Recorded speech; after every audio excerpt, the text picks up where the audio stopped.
कहते हैं खुशियों को हमें कभी ढूंढने की जरूरत नहीं होती, वो हमारे आसपास ही होती है। हमें बस खुशियों को पहचानने की जरूरत होती है। नमस्कार, आप देख रहे हैं सक्सेस स्टोरी विद आयुष, जिसका ये एपिसोड पहला है। आज हम लोग एक किसान की कहानी देखेंगे जो अपनी खुशियों को ढूंढने के चक्कर में पागल हो गया।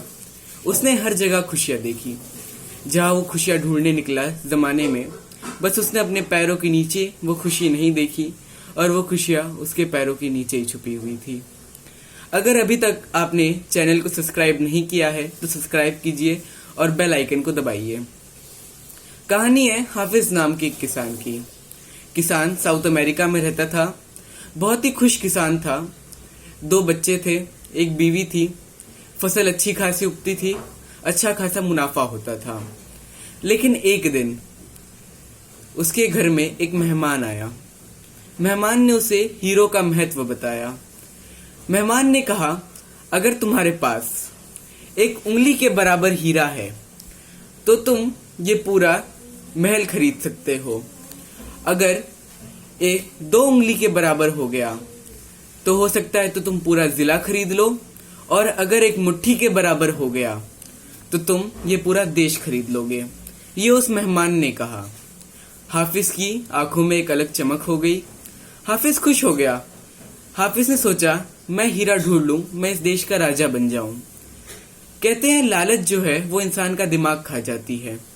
हाफिज के साथ भी कुछ ऐसा ही हुआ। हाफिज ने अपनी जमीन के सारे कागज बेच दिए, परिवार को अपने गांव छोड़ दिया और साउथ अफ्रीका हीरा खोजने के लिए निकल पड़ा। अब आप लोग हाफिज को अफ्रीका में छोड़ दीजिए, वो हीरा ढूंढ रहा है वहां पे। इस साइड क्या हुआ कि जिस आदमी ने हाफिज का घर खरीदा था, जाहिर सी बात है हाफिज एक किसान था तो वो भी किसान का ही काम करता। जिसने उसका घर खरीदा, उसने क्या किया, एक दिन वो खेत में हल चला रहा था तो उसे एक चमकीला पत्थर दिखा। वो उस चमकीले पत्थर को उठा लाया और जिस मेहमान ने बताया था कि हीरे का क्या महत्व होता है, वो उसके घर आया। उसने देखा एक चमचमाता हुआ पत्थर। उसने कहा, क्या हाफिज साउथ अफ्रीका से लौट गया? तो उसने कहा, नहीं, ऐसा तो कुछ भी नहीं हुआ। तो कहते फिर ये हीरा कहाँ से आया? तो उसने कहा, जिस किसान ने हाफिज का घर खरीदा था, कहता ये तो मेरे खेत में मिला और ये बहुत ही ज्यादा मात्रा में वहां पे मिलता है, आप चाहे तो मैं और भी ले आ सकता हूँ। मेहमान ने कहा कि ये हीरा है और मुझे पूरा यकीन है, मैं हीरो में स्पेशलिस्ट हूँ, मैं हीरा पहचान लेता हूँ देखते ही। और उसने कहा, अब तुम बहुत अमीर होने वाले हो। अब हमने हाफिज को वहां पे छोड़ा था, अब हाफिज को लेके आते हैं। हाफिज जो है हीरा ढूंढते ढूंढते भूखा प्यासा अपना मानसिक संतुलन खो बैठा। वो इस कदर पागल हो गया कि उसको कुछ भी याद न था, सिर्फ जुबान पे एक ही रट थी, हीरा हीरा हीरा। जब डॉक्टर्स उसे पूछते तुम्हारा घर कहाँ है, तो उसका जवाब एक ही होता, हीरा। जब उसका डॉक्टर्स पूछते तुम कहाँ के रहने वाले हो, तो उसका एक ही जवाब होता, हीरा। ऐसे करके वो अपना मानसिक संतुलन खो गया और मानसिक संतुलन खोने की वजह से वो बीमार होके मर गया।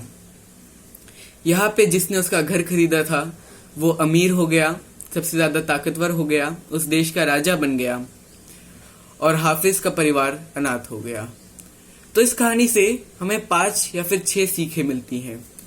पहली सीख, खुशियां जो होगी वो हमारे हमेशा पैरों के नीचे होगी, हमें बस खुशियां को पहचानना है। दूसरी सीख, कभी भी किसी के उकसावे में मत आइए। अगर हाफिज जो है वो उकसावे में नहीं आता और अपना काम करता तो आज भी उसका एक सुखी परिवार होता और क्या पता उसको हीरा मिल भी जाता। तीसरी सीख, कभी भी जिंदगी में कभी भी बेचैन मत होइए एक चीज के पीछे। अगर आपने एक चीज की रट लगा ली है तो बहुत मुमकिन है आपको वो चीज मिल जाए, लेकिन उस बात से भी ज्यादा संभावनाएं इस बात की है कि आप उस चीज के पीछे पागल हो जाएं। चौथी सीख, आपको अपने आसपास अपनी खुशियों को सबसे पहले ढूंढना है। अगर आप उन खुशियों को ढूंढने दूर चले गए तो हो सकता है जो खुशी आपके बगल में बैठी है आपको वो खुशी ना मिल पाए और आप दूर अपनी खुशी को ढूंढते रह जाएं। छठवीं और आखिरी सीख, जब आपको कोई भड़काए, उकसाए, तो आपको सिर्फ एक ही चीज करनी है। आपको कहना है, अगर हीरो का इतना ही महत्व है, खुशियों का इतना ही महत्व है जो मेरे पास नहीं है, उस खुशी के लिए आपको बेचैन नहीं होना है जो आपके पास नहीं है। आपको उस खुशी को ढूंढना है जो कि आपके पास है। आप उसी खुशी को देखते रहिए। तो हाफिज की इस कहानी के लिए एक लाइक तो बनता है। और ये हमारा एपिसोड 1 था। चैनल को सब्सक्राइब कीजिए, शेयर कीजिए। नेक्स्ट वीडियो जल्दी ही आएगी, वो भी एक मोटिवेशन कहानी होगी, एक मोरल स्टोरी होगी। Thank you.